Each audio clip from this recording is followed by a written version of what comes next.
الحمد للہ رب العالمین والصلاة والسلام علی محمد الامین فاعوذ باللہ من الشیطان الرجیم بسم اللہ الرحمن الرحیم۔ خواتین و حضرات، ہم سورہ حج کی آیت 5 کا مطالعہ کر رہے ہیں۔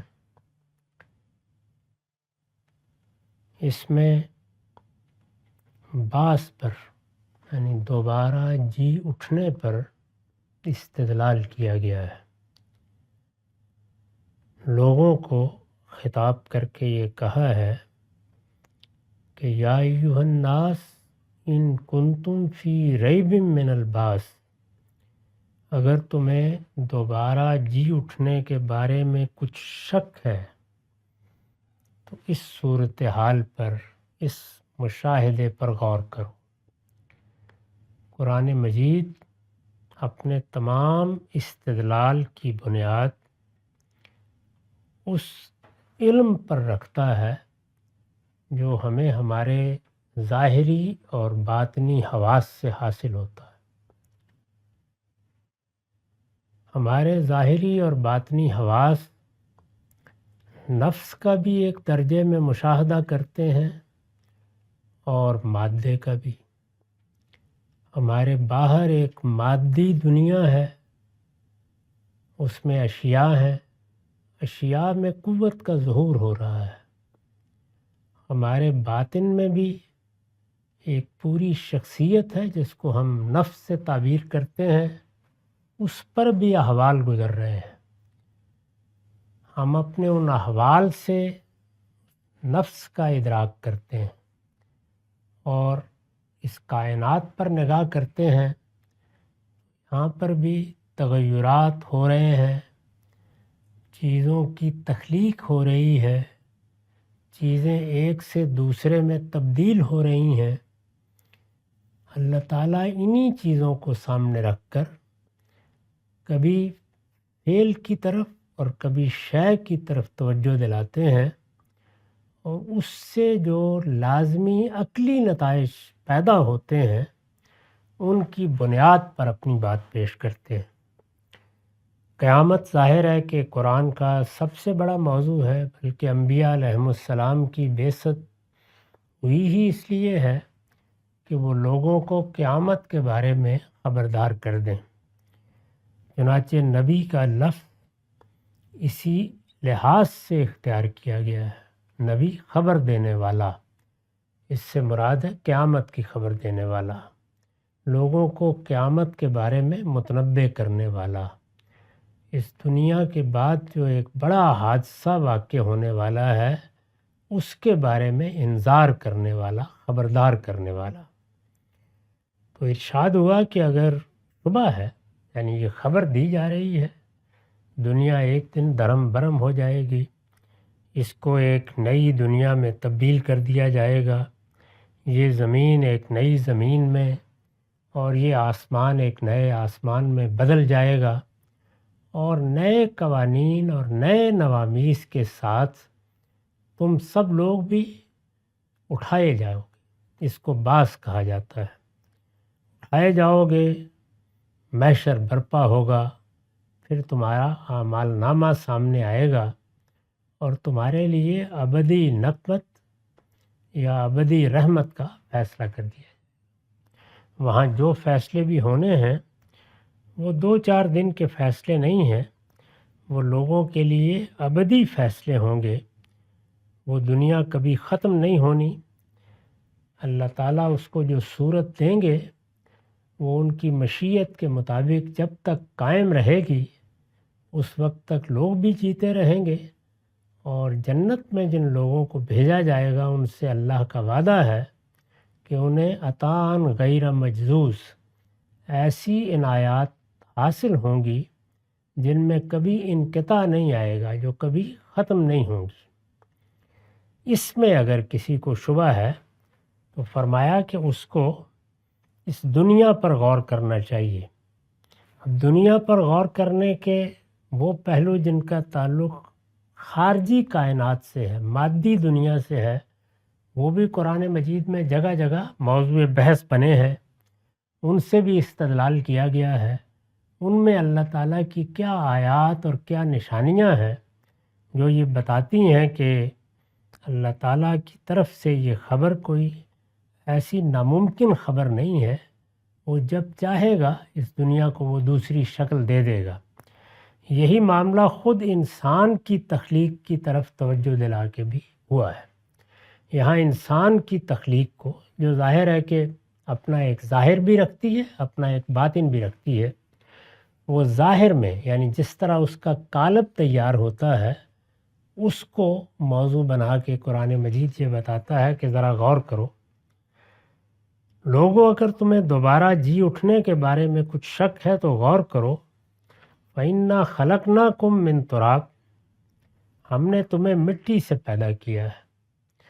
اس کا مطلب یہ ہے کہ یہ دیکھو کہ جس دنیا میں تم کو پیدا کیا گیا ہے اس میں مادہ کس صورت میں سامنے آتا ہے، تمہیں نے اس کو مٹی کا نام دے رکھا ہے۔ اس کے اجزاء بھی ہیں، اس کی کچھ حقیقت بھی تم جانتے ہو۔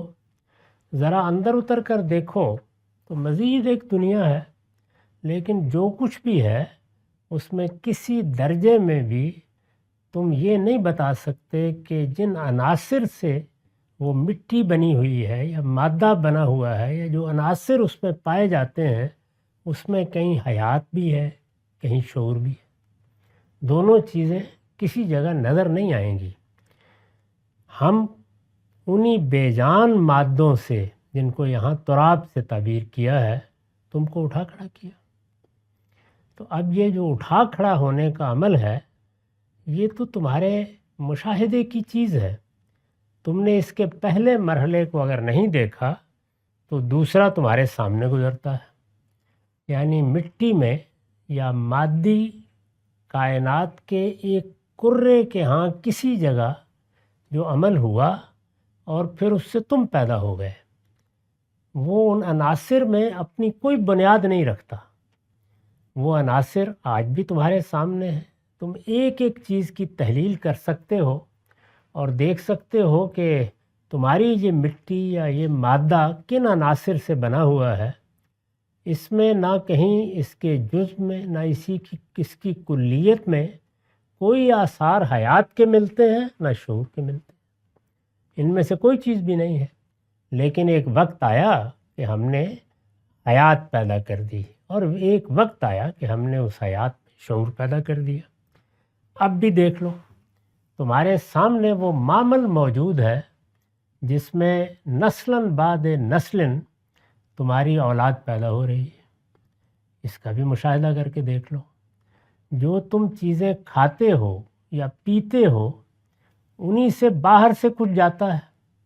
تم جن چیزوں کے بنے ہوئے ہو ان کی بھی تحلیل کر کے دیکھ لو، ان میں نہ باہر سے آنے والی کسی چیز میں حیات ہے نہ شعور، نہ اندر موجود کسی چیز میں حیات ہے نہ شعور۔ دونوں چیزیں بے جان مادوں کی صورت میں ہیں، اور تم دیکھتے ہو کہ اسی سے ہم ایک نطفہ بناتے ہیں، ایک پانی کا قطرہ بناتے ہیں، اسی سے ہم ایک بیضہ بناتے ہیں، دونوں کو ملاتے ہیں، اس سے زندگی کی ابتدا ہو جاتی ہے۔ وہی زندگی ایک خاص مرحلے پر پہنچ کر تمہاری آنکھوں کے سامنے باشعور ہو جاتی ہے۔ تو اس کو بھی دیکھ لو، ماضی کو بھی دیکھ لو، پھر یہ بتاؤ کہ جو پروردگار یہ سب کر سکتا ہے اس کے لیے کیا مشکل ہے کہ وہ تمہیں یہ بتا رہا ہے کہ میں ایک دن تمہیں دوبارہ اٹھا کھڑا کروں گا۔ اس کے لیے کیا مشکل ہے؟ یعنی جو تمہاری حقیقت ہے یا تمہارا نفس ہے وہ پہلے ہی ایک غیر مرئی حقیقت ہے، وہ تمہارے لیے تمہارے شعور کی سطح پر موجود ہے، لیکن وہ تمہارے جو کچھ بھی تم نے ہمیں ذرائع عطا کیے ہیں ان کے لحاظ سے کوئی ایسی چیز نہیں کہ اس پر تم انگلی رکھ سکو۔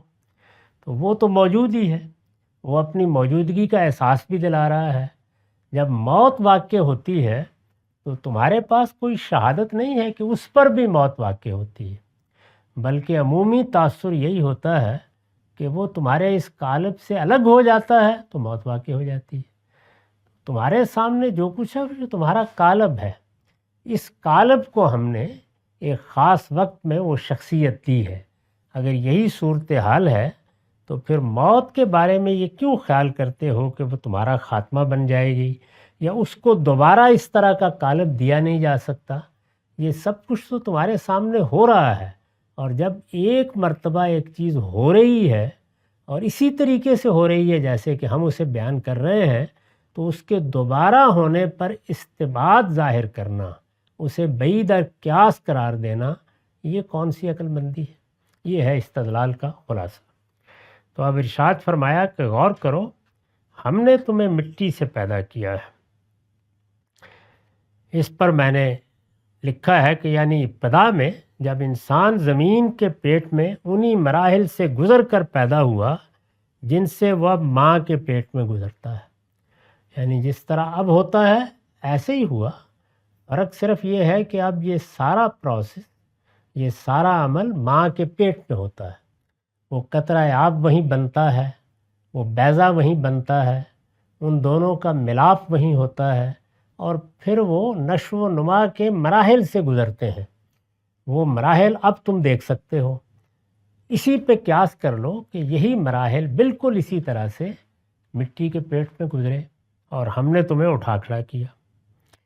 اب ماں کے پیٹ میں گزرنے والے مراحل تو قابل مشاہدہ ہیں، دیکھے جا سکتے ہیں، ان کی تحلیل کی جا سکتی ہے، ان کو تم اپنے ماول میں لے جا کے ان کا حرف بحرف مشاہدہ کر سکتے ہو۔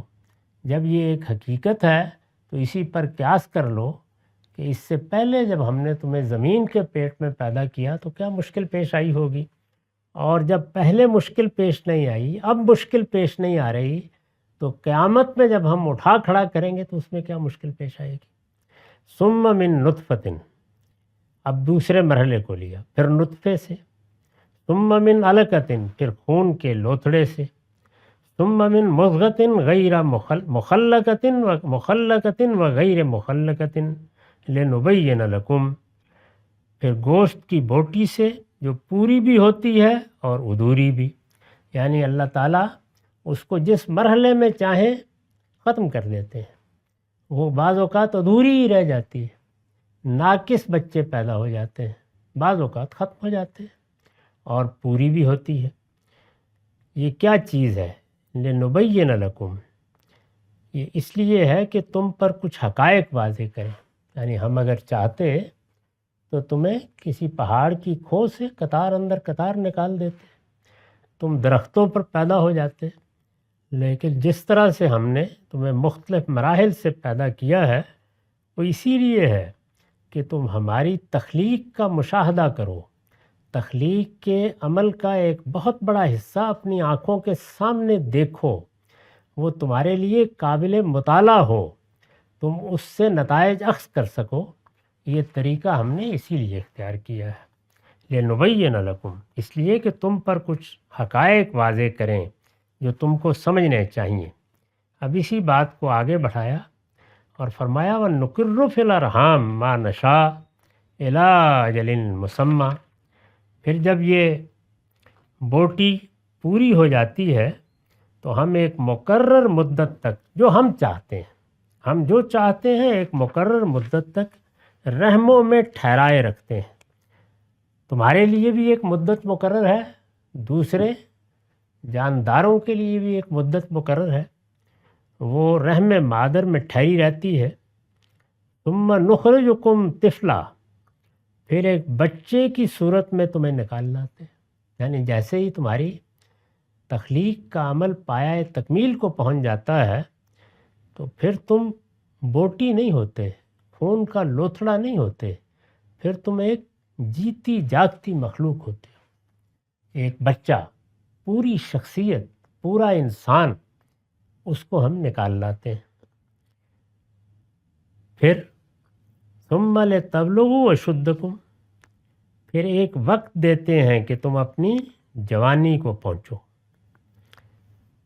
یعنی یہ تمہارے زندگی کے مختلف مراحل ہیں، وجود پذیر ہونے کے مراحل، نشو و نما کے مراحل، تکمیل کے مراحل، تسویے کے مراحل، اور پھر جیتے جاگتے انسان کی حیثیت سے لیکن بچے کی صورت میں باہر آنے کا مرحلہ، اور پھر تمہارے لیے یہ بچپن ہے، یہ لڑکپن ہے، یہ جوانی ہے، پھر اس میں ارسطو افلاطون بن کے کھڑے ہو جاتے ہو۔ اس پر میں نے لکھا ہے کہ یہ سلسلہ کلام کو بیچ میں چھوڑ کر مخاطبین کو جھنجھوڑنے کے لیے اصل مقصد کی طرف توجہ دلائی ہے۔ یہ جو پیچھے الفاظ آئے لِنُبَيِّنَ لَكُمْ، اس لیے کہ تم پر کچھ حقائق واضح کریں، یعنی یہ معاملہ اس لیے نہیں کیا گیا کہ ہمیں کچھ یک بیک پیدا کر دینے میں مشکل تھی، اس سے تمہارے لیے ایک مدرسہ کھولنا مقصود تھا، تمہیں درس دینا مقصود تھا، تمہیں کچھ حقائق پر توجہ دلانا مقصود تھا، اس کی وضاحت کی گئی ہے۔ یہ سلسلہ کلام کو بیچ میں چھوڑ کر مخاطبین کو جھنجھوڑنے کے لیے اصل مقصد کی طرف توجہ دلائی ہے۔ استاذ امام لکھتے ہیں، مطلب یہ ہے کہ خدا انسان کو وجود میں لانے کے لیے ان تمام مراحل اور سارے اہتمام کا محتاج نہیں تھا۔ ذات باری کو اس کی پابندی کرنی ضرور نہیں تھی، محتاج نہیں تھا کہ پانی کی ایک بوند کسی مادہ کے رحم میں قرار پکڑے، پھر وہ خون اور جنین کی صورت اختیار کرے، اور قدرت اپنے ڈیزائن کے مطابق اس کی نقاشی و مصوری کر کے اس کو حسین پیکر بنائے۔ قدرت اس کی محتاج نہیں تھی۔ اس تمام اہتمام و انتظام کے بغیر اگر خدا چاہتا تو بنے بنائے آدمی کسی دریا یا پہاڑ سے جھنڈ کے جھنڈ اور ریوڑ کے ریوڑ برآمد ہو جایا کرتے، کچھ مشکل نہیں تھا۔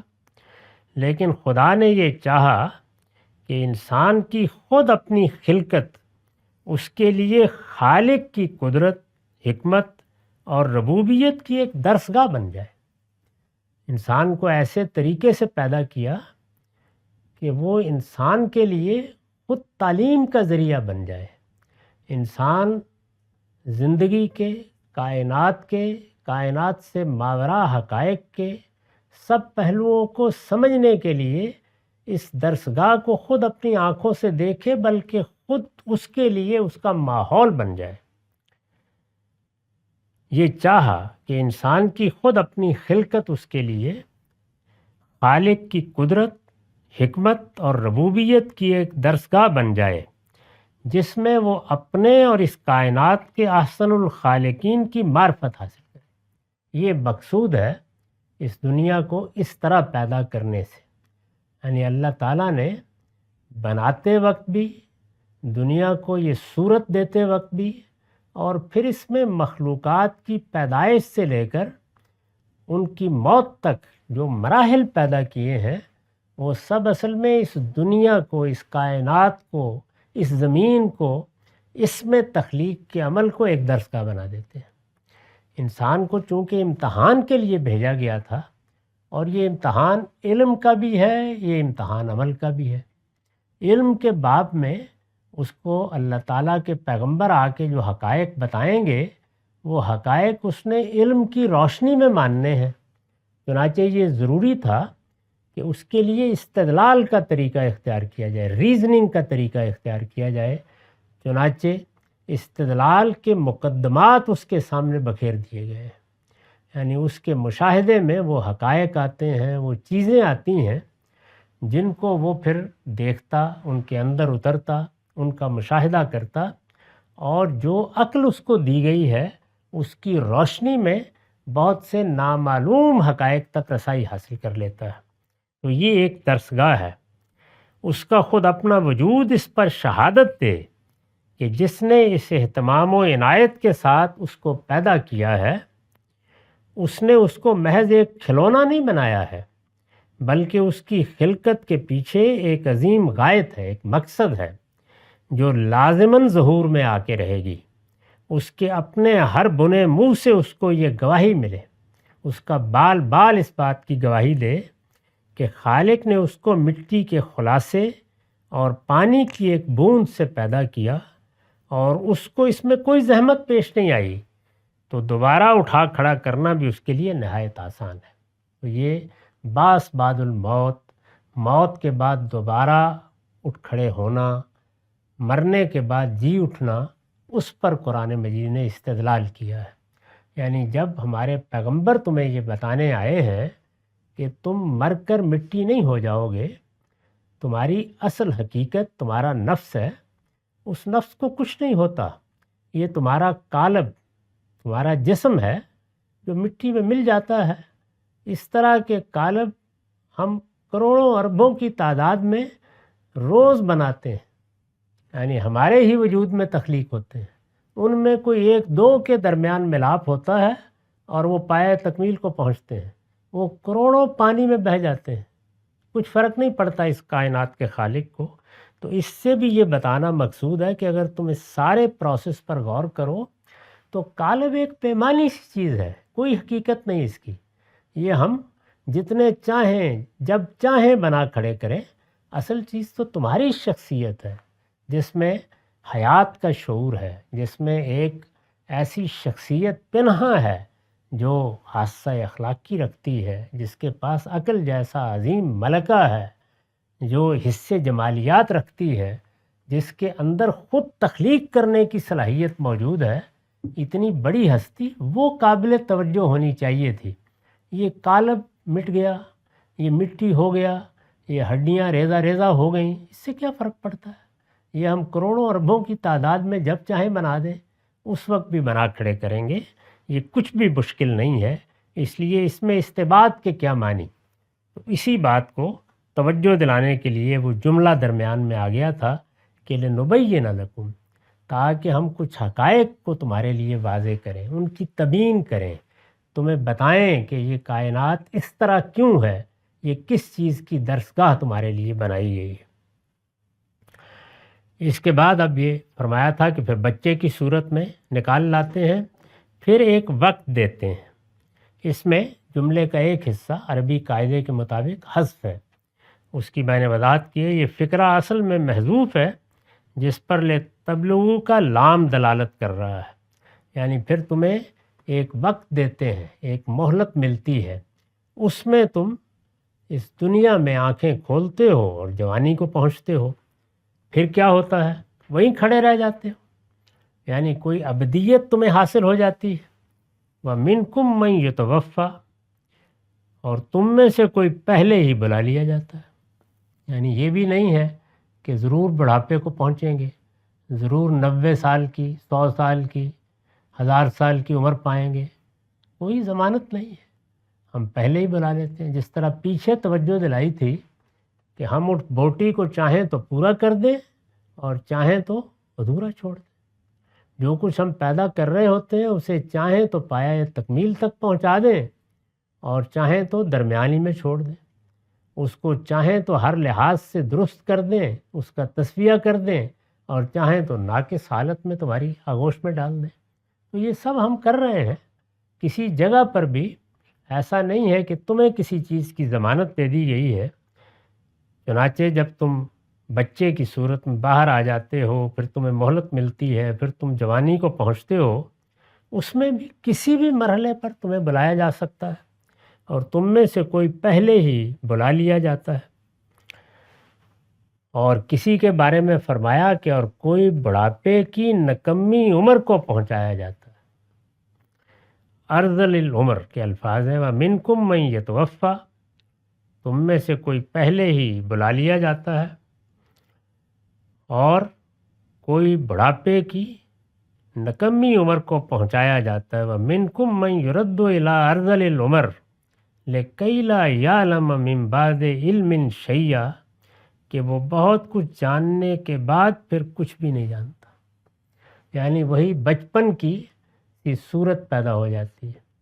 چنانچہ یہ حقیقت ہے کہ ہم نے بہت غیر معمولی شخصیات کو دیکھا ہے کہ بڑھاپا آتا ہے تو کس طرح اس میں ہلال طاری ہوتا ہے، کس طریقے سے یادداشت پر اثر پڑتا ہے، کس طرح علم آہستہ آہستہ سلب ہونا شروع ہو جاتا ہے، اور بعض اوقات ایسی صورت پیدا ہو جاتی ہے کہ آدمی ہر علم سے محروم ہو جاتا ہے جو اس کا سب سے بڑا شرف، اس سے کوئی استثناء نہیں ہے۔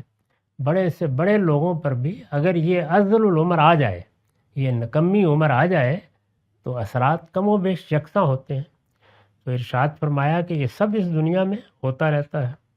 میں نے لکھا آیت میں آگے ارذل العمر کے الفاظ آئے ہیں، یہ جس کو نکمی عمر سے ادا کیا ہے، ان کے مقابل میں فی صباح ہو اور فی شباب ہی، یا ان کے ہم معنی الفاظ اصل میں محذوف ہیں، ترجمے میں یہ اضافہ انہی کے پیش نظر کیا گیا ہے۔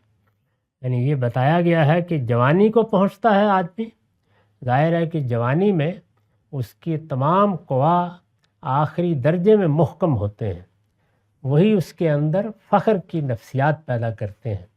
اس وقت وہ دنیا جہان سے لڑنے کے لیے تیار ہو جاتا ہے، اس کی آرزوئیں اور تمنائیں اس کے لیے مہمیز کا کام دیتی ہیں۔ اس وقت وہ یہ خیال کرتا ہے کہ وہ فاتح عالم ہو سکتا ہے، وہ علم کے جھنڈے گاڑ سکتا ہے، وہ دنیا کو اپنی تدبیروں سے سرنگوں کر سکتا ہے۔ یہ سب چیزیں کچھ عرصے کے لیے نمایاں ہوتی ہیں اور آہستہ آہستہ اس محلال آنا شروع ہوتا ہے، اور پھر جس طرح کہ قرآن نے کہا لِكَيْ لَا يَعْلَمَ مِن بَعْدِ عِلْمٍ شَيْئًا، وہ بہت کچھ جاننے کے بعد پھر کچھ بھی نہیں جانتا۔ اس میں جو لِكَيْ لَا يَعْلَمَ، تاکہ یہ ہو، یہ نتیجہ نکلے، اس کو بیان کیا ہے۔ اس کی میں نے عربیت کے پہلو سے بھی وضاحت کر دی ہے کہ آیت میں لام غایت و نہایت کے مفہوم میں ہے۔ لام یعنی جس میں کے لیے کے معنی ہوتے ہیں، اور لفظ علم کی تنقیر تفخیم کے لیے ہے۔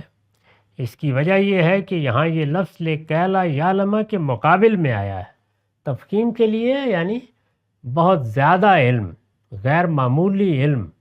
ظاہرہ انسان میں بہت غیر معمولی علم کا ظہور ہوتا ہے، یہی تمام دوسرے جانوروں میں اور مخلوقات کے مقابل میں انسان کا شرف ہے۔ یہ علم حیران کن ہو جاتا ہے، یہ بجائے خود انسان کے لیے بڑی عزت کا باعث بنتا ہے۔ یہ تہذیب کے تمام مظاہر، یہ تمدن کے تمام کسر اصل میں اسی علم سے وجود پذیر ہوتے ہیں۔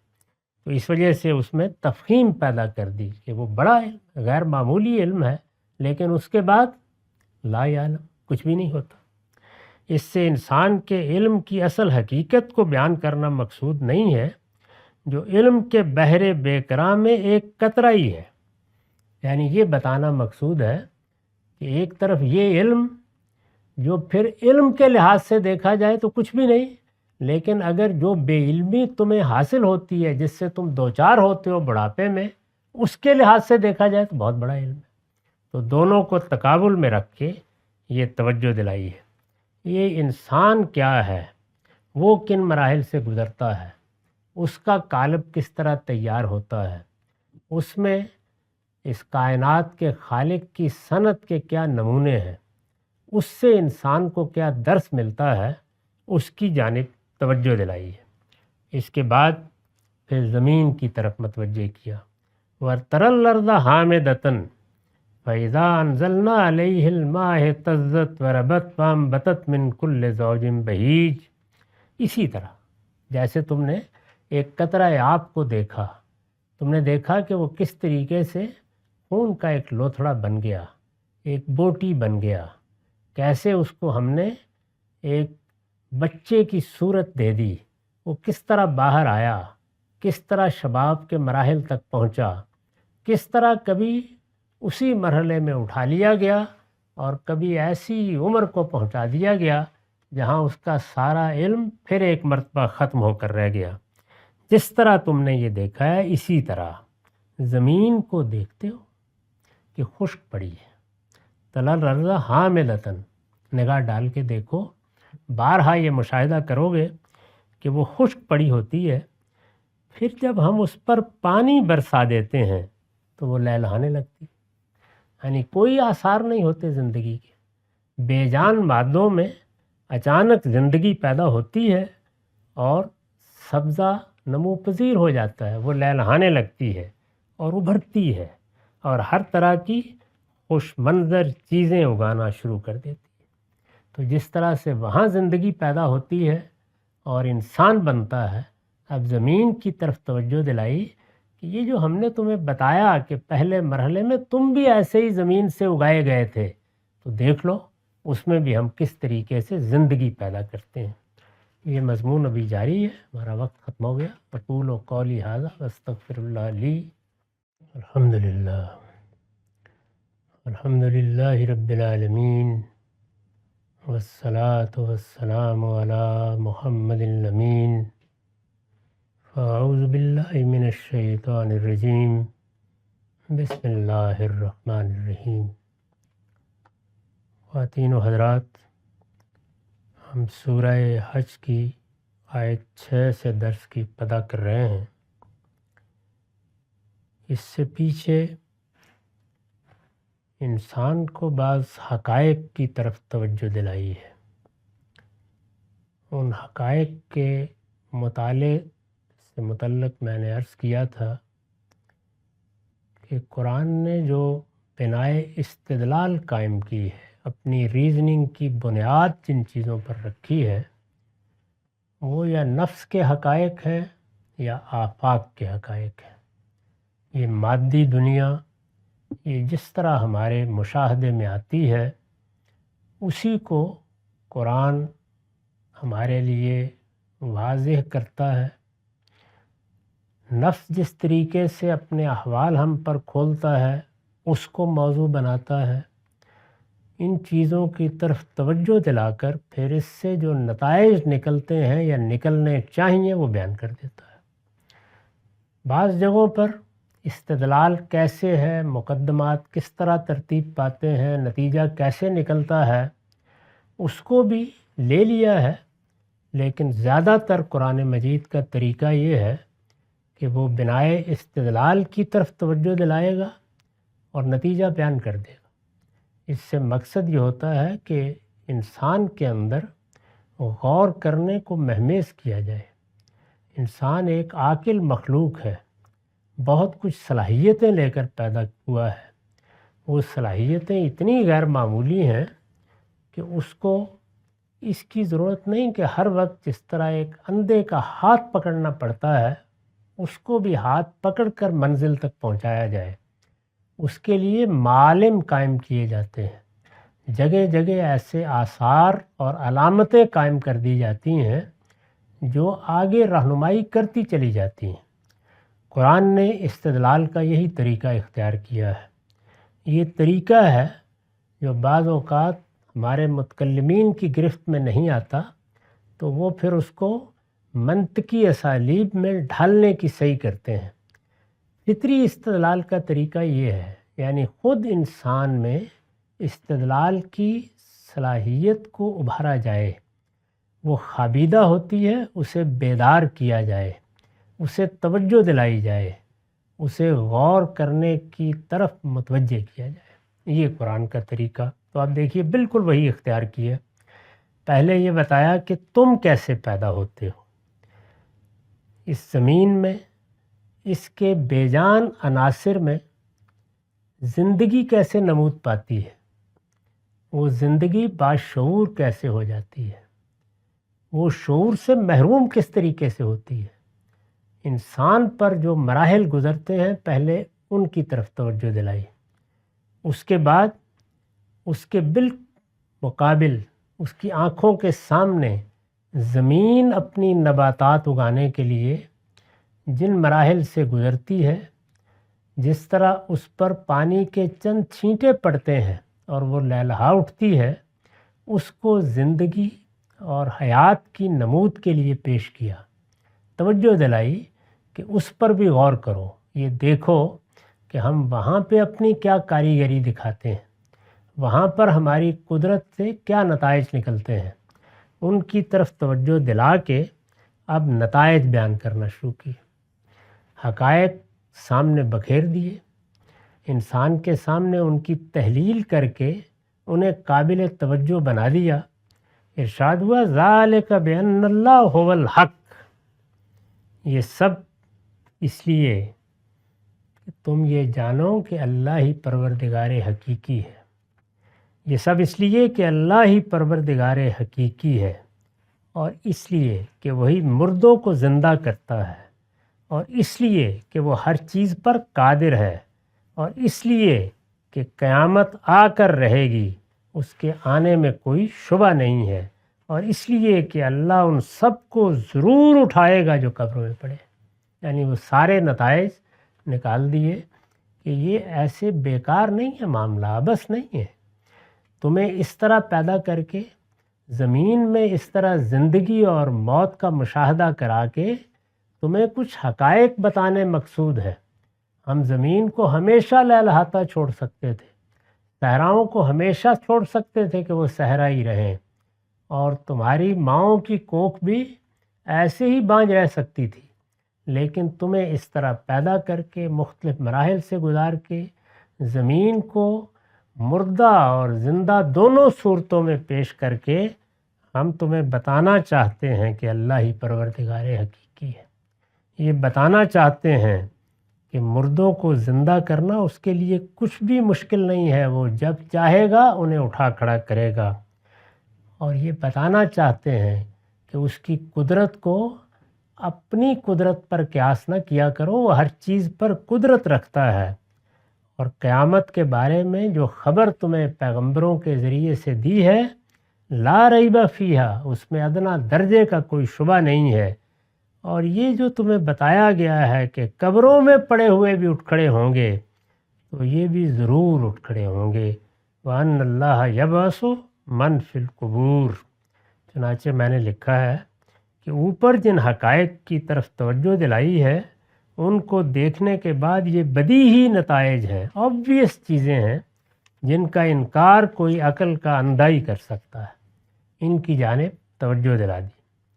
فرمایا کہ ادھر تو حقائق یہ ہیں اور نتائج یہ ہیں، جو چیزیں انفس اور آفاق میں تمہارے سامنے آتی ہیں وہ ایسی درسگاہ بنی ہوئی ہیں، اور ان سے اگر کوئی علم حاصل کرنے والا ہو، کوئی شخص ارادہ لے کر آئے کہ مجھے سیکھنا ہے، تو یہ سب کچھ سیکھا جا سکتا ہے۔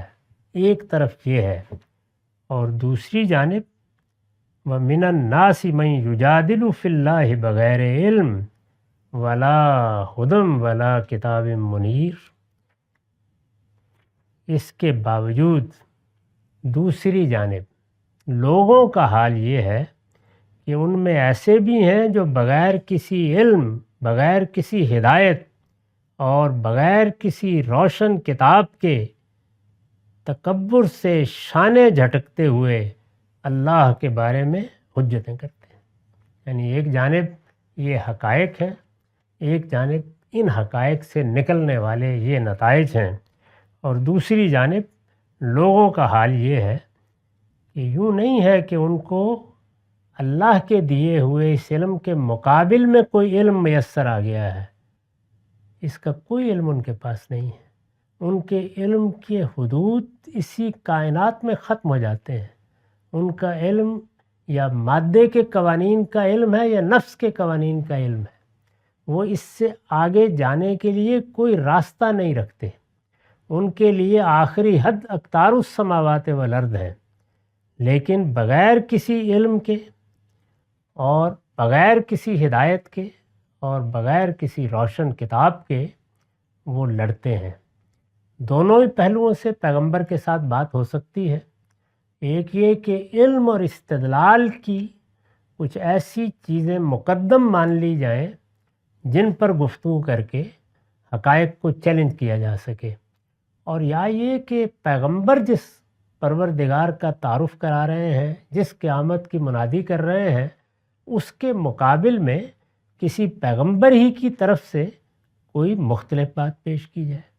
تو رسالت مآب صلی اللہ علیہ وسلم میں جب اللہ کا تعارف کرایا، جب اللہ پروردگار حقیقی کی معرفت کی طرف متوجہ کیا، جب یہ بتایا کہ وہی مردوں کو زندہ کرتا ہے، وہ ہر چیز پر قدرت رکھتا ہے، جب یہ منادی کی کہ قیامت آ کر رہے گی، اور جب لوگوں کو بار بار خبردار کیا کہ تم قبروں میں پڑے نہیں رہ جاؤ گے، تم اس میں سے اٹھا کھڑے کیے جاؤ گے، تو وہ لڑنے کے لیے نکل کھڑے ہوئے، مجادلہ کرنے پر اتر آئے۔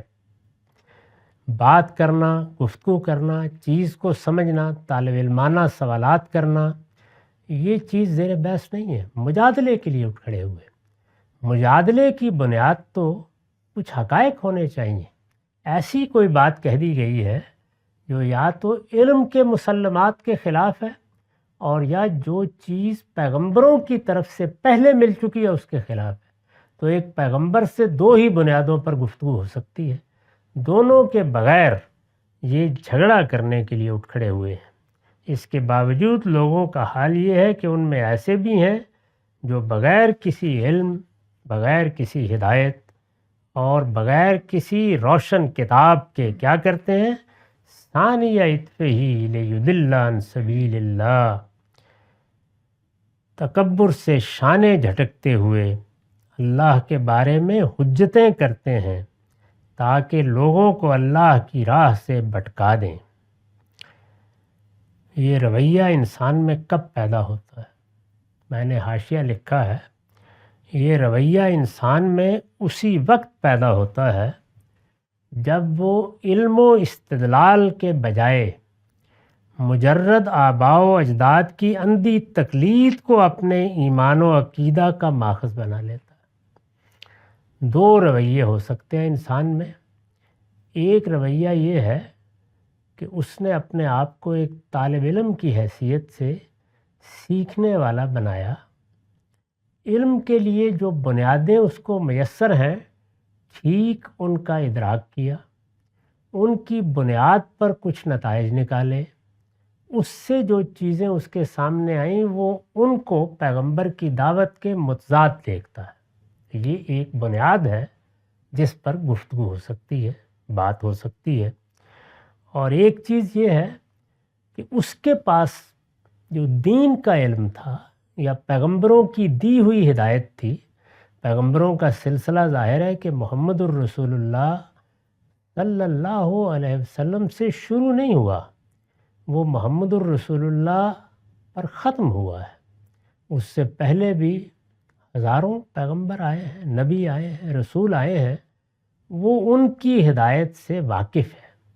اس کے پاس ان کی کوئی کتاب ہے، روشن کتاب، ان کے پاس ان کے کوئی آثار ہیں، ایسے آثار جن پر اعتماد کیا جا سکے، اور وہ خیال کرتا ہے کہ ہمیں تو پیغمبروں نے یہ بتایا تھا، ہمارے سامنے تو دین کی تصویر یہ تھی، اب یہ آئے ہیں، یہ بھی اپنے آپ کو پیغمبر کہہ رہے ہیں، لیکن یہ اس سے مختلف کوئی بات بیان کر رہے ہیں۔ تو یہ دونوں رویے علم اور استدلال کے رویے ہوتے ہیں، یعنی ہماری عقل جو نتائج نکالتی ہے، جن چیزوں کا مشاہدہ کرتی ہے، وہ مشاہدہ تبدیل ہو گیا یا عقل کے نتائج تبدیل ہو گئے، تو اب پیغمبر کی بات سمجھ میں نہیں آ رہی۔ ایک طریقہ یہ ہے، اور دوسرا یہ کہ جو ہمارے پاس پہلے ہدایت موجود تھی وہ ہم نے علمی طور پر حاصل کی تھی، سمجھ کر حاصل کی تھی، کسی کتاب کو پڑھ کے حاصل کی تھی، مطالعہ آثار سے حاصل کی تھی، اس سے کوئی چیز متضاد ہو رہی ہے، اس سے کوئی چیز متصادم ہے، تو یہ بحث کی بات ہے، یہ معقول بات ہے، یہ ہر انسان کرے گا، یہ ہونی چاہیے، یہ علم کا رویہ ہے۔ لیکن مجادلہ کون کرتا ہے؟ الزامات کون لگاتا ہے؟ استخفاف پر کون اتراتا ہے؟ آستینیں کون چڑھا لیتا ہے؟ پروپیگنڈے کا طریقہ کون اختیار کرتا ہے؟ یہ وہ اختیار کرتا ہے جو اس راستے کو کبھی اختیار نہیں کیا ہوتا۔ اس نے پہلے جو کچھ مانا، جو کچھ سمجھا ہوتا ہے، اس میں نہ علم اور استدلال کے لیے کوئی گنجائش تھی، اور نہ اس نے خود جس دین میں وہ کھڑا تھا اس کو علمی طریقے سے سمجھا تھا۔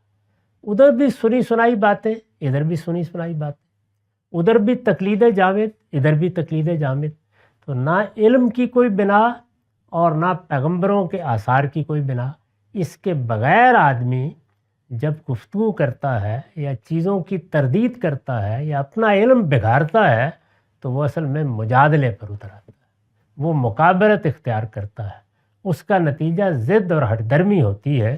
یہ اس کو موضوع بنایا ہے یہ رویہ، یعنی بات پیغمبر بیان کر رہا ہے اور یہ شانے اچکاتے ہوئے طنز اور تحقیر کے طریقے پر کوئی بات کہتے ہوئے چل کھڑے ہوئے۔ اگر کوئی بات کرنے کا موقع آیا تو جاہلوں کی طرح الجھنے لگ گئے۔ کسی چیز کو سننے اور سمجھنے کی بجائے جہاں تہاں سے اچکوں کی طرح لیا اور کوئی نتیجہ نکال لیا۔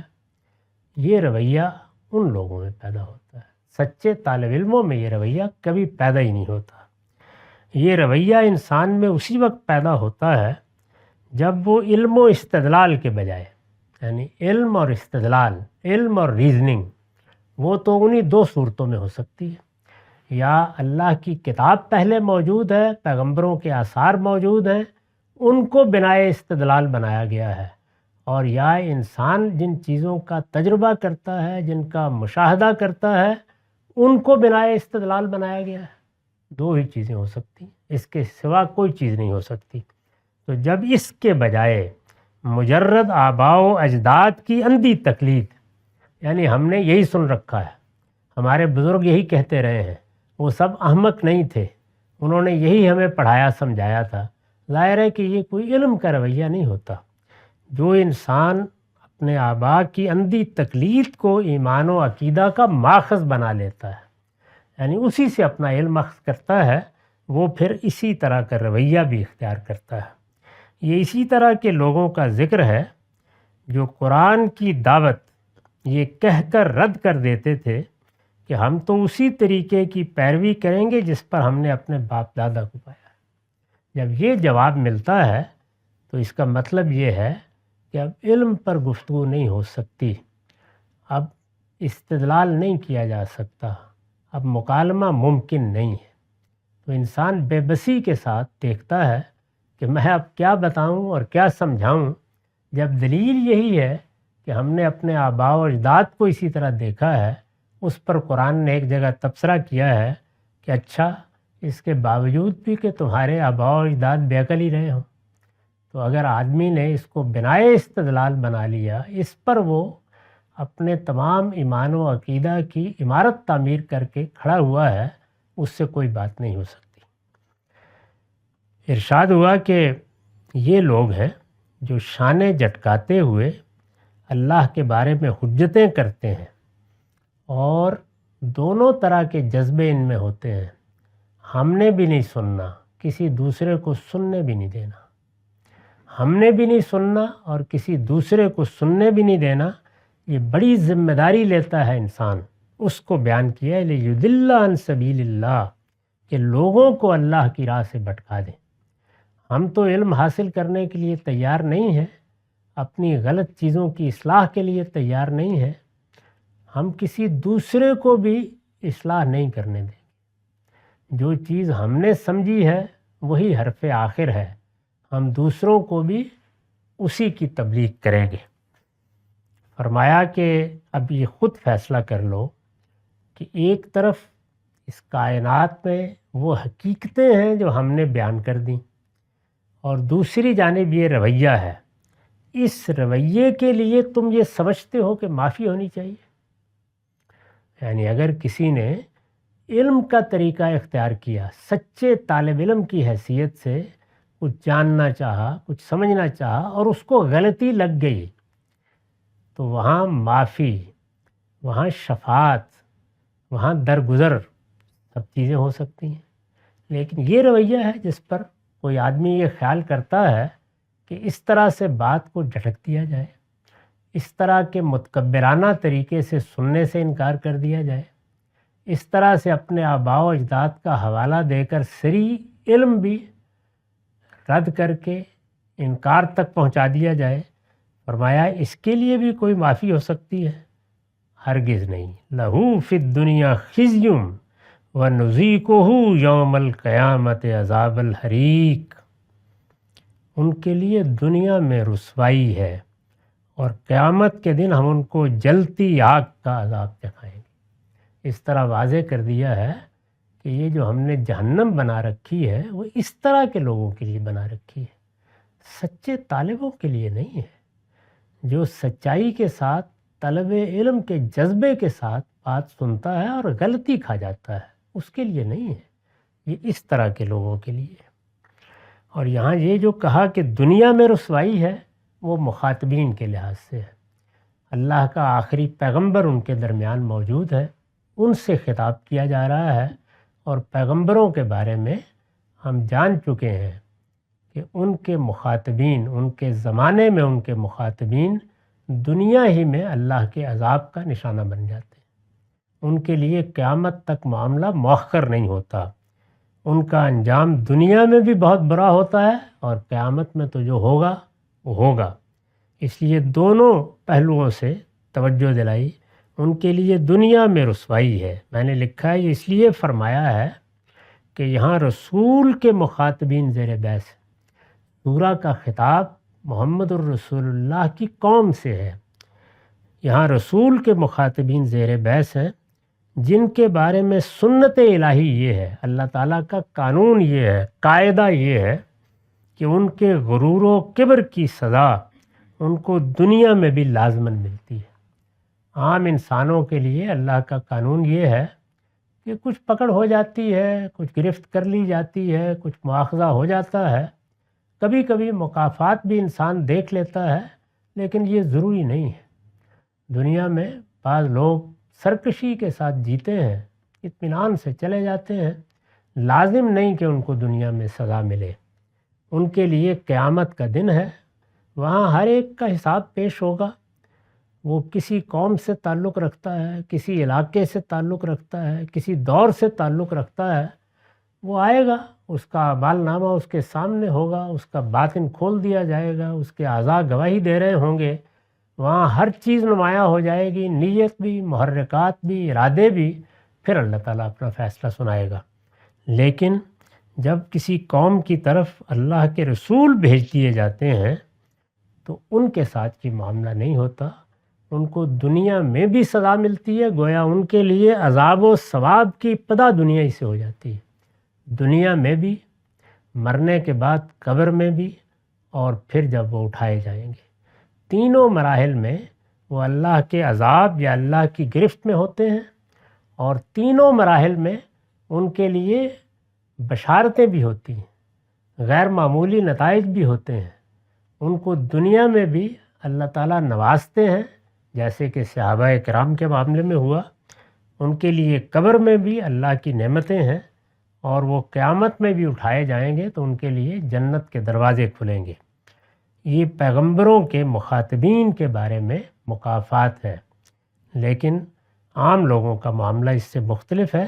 یہاں پیغمبر کے مخاطبین زیر بحث ہیں، ان کو بتایا ہے کہ ان کے لیے دنیا میں رسوائی ہے، اور قیامت کے دن ہم ان کو جلتی آگ کا عذاب دکھائیں گے۔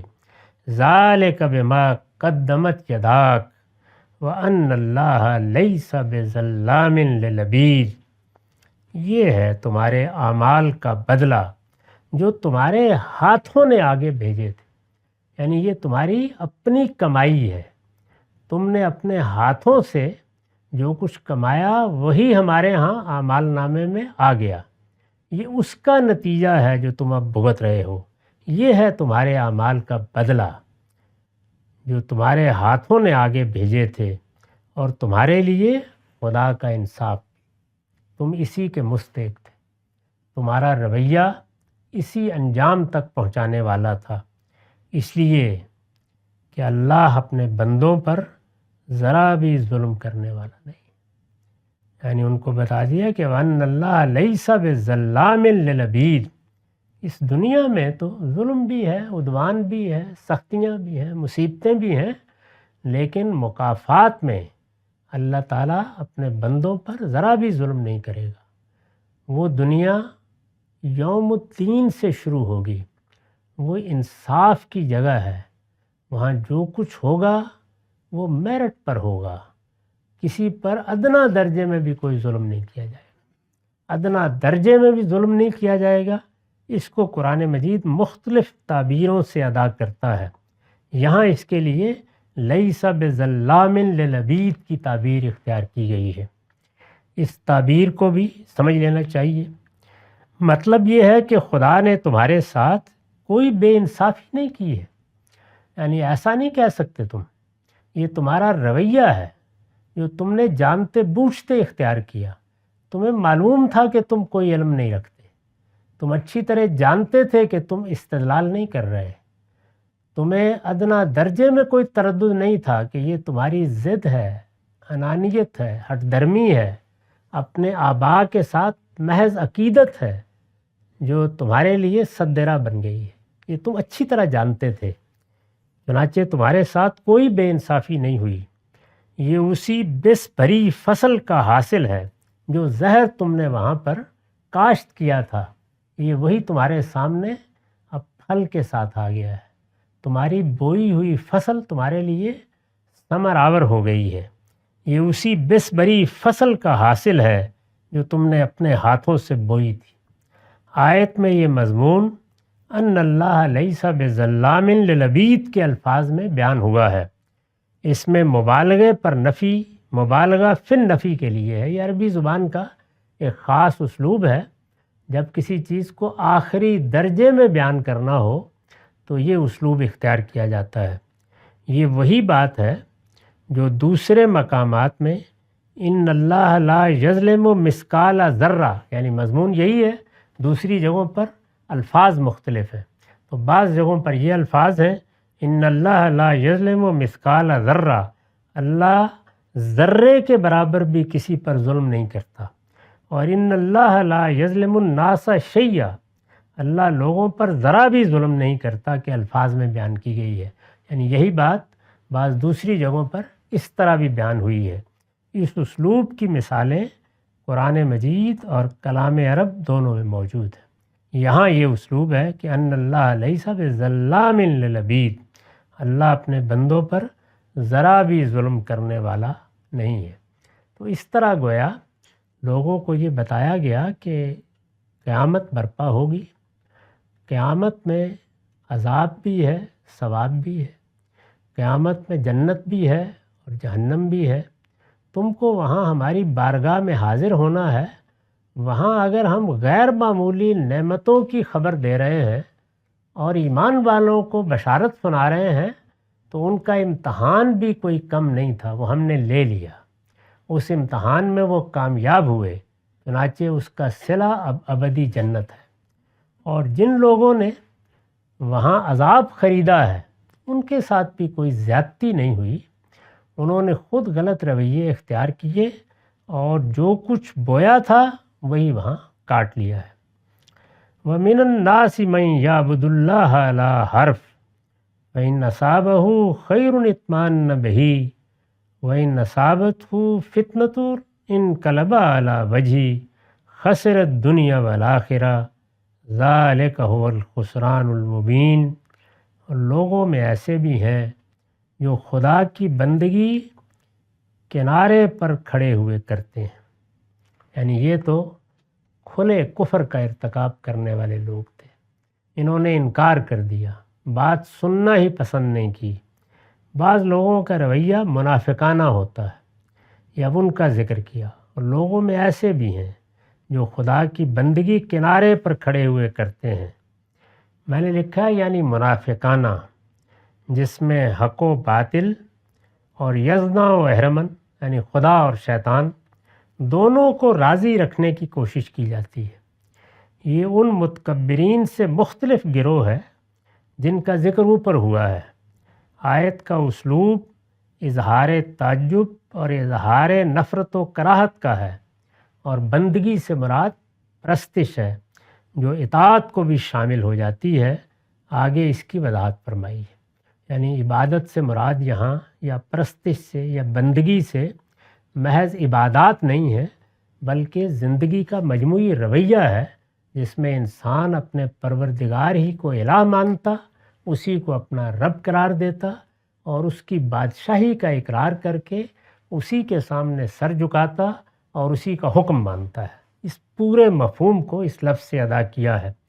تو ارشاد فرمایا کہ بعض لوگوں کا رویہ اس طرح کا منافقانہ ہے، وہ کنارے پر کھڑے ہوئے اللہ کی بندگی کرتے ہیں، کبھی آگے بڑھ گئے کبھی پیچھے ہٹ گئے، بس یہی ان کے یہاں ہوتا ہے، ایک منافقانہ طرز عمل ہے۔ اس میں کراہت کے ساتھ یہ بیان کیا کہ پھر ان کا رویہ کیا ہوتا ہے، کیا کرتے ہیں وہ۔ وہی نصاب فن نصاب ہو خیر اطمانن بہی، ان کا رویہ کیا ہوتا ہے۔ یعنی اب دیکھیے کیا تصویر کھینچی ہے۔ پھر اگر ان کو کوئی فائدہ پہنچا، یعنی وہ دنیا میں خدا کے ساتھ یہ معاملہ کرتے ہیں، ان کو علم مل گیا، ان کو طاقت مل گئی، ان کو فائدے حاصل ہو گئے، ان کی تدبیریں کامیاب ہو گئیں، فائدہ پہنچا تو خدا پر مطمئن ہو گئے، ٹھیک ہے کوئی پروردگار، مطمئن ہو گئے۔ اور اگر وَإِنْ أَصَابَتْهُ فِتْنَةٌ، ان کو کوئی آزمائش پیش آ گئی تو انقلب علی وجہہ، اوندے ہو جاتے، یعنی فوراً پلٹ جاتے۔ اب شکوے شکایتیں، اب پروردگار کے ساتھ دشنام کا رویہ، وہ بالکل بدلے ہوئے لوگ ہوتے ہیں، سب کچھ چھوڑ بیٹھتے ہیں۔ فرمایا یہ دنیا میں بھی خسران میں مبتلا ہوئے، انہوں نے خسارہ پایا، اور آخرت میں بھی، اور یہی سب سے بڑا خسارہ ہے۔ یہ مضمون ابھی جاری ہے، اور وقت ختم ہو گیا۔ قولوا قولی ھذا واستغفر اللہ لی ولکم۔